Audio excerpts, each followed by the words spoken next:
Sheila, a lot of people turned out for last night's public meeting surrounding wind energy.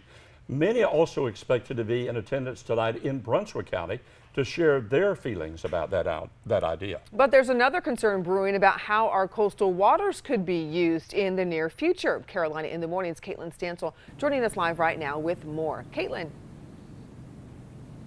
Kim and Bob, this week is all about wind energy. One meeting last night pulling in a packed house wanting to learn about wind energy development off of our shores. Another meeting happening tonight in Carolina shores. Again, federal regulators wanting to hear from citizens about their concerns for wind energy along our coast. But next week, it's another topic for concern, and they are again asking residents to come out and talk about what they say is offshore drilling and the potential development along our coastlines. If we take a look at some video, the Department of Interior considering opening up the South Atlantic coast to offshore drilling for oil and gas, and those against it say North Carolina has too much to lose and little to gain by opening our coast to this energy source.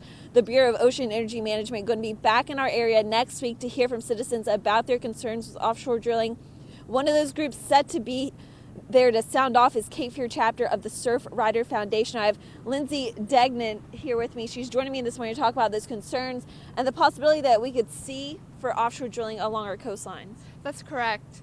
Yeah, the Bureau of Ocean Energy Management has opened up a plan that would open up the Atlantic to offshore drilling, and we here in the Cape Fear community are strongly opposed to that. We think that our coast is a precious resource and we want to see it protected, and we really want to try to avoid these dangerous offshore drilling practices.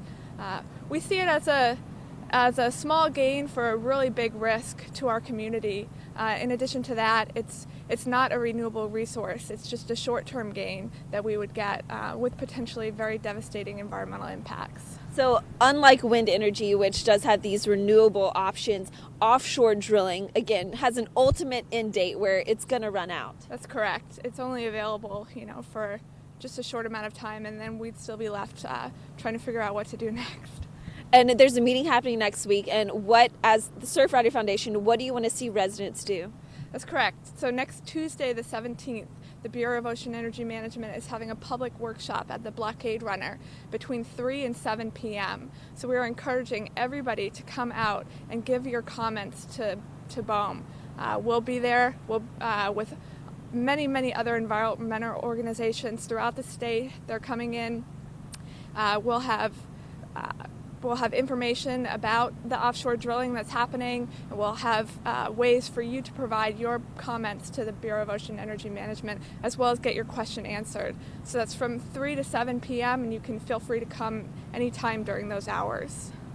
We're going to have those details on our website, WECT.com. But again, it's not just about wind energy. Also next week happening a meeting about offshore drilling. A lot of environmental concerns along our coastlines in these next few weeks here. But we're going to have, again, those details on our website, WECT.com. But for now, back to you guys in the studio. All right, Kate.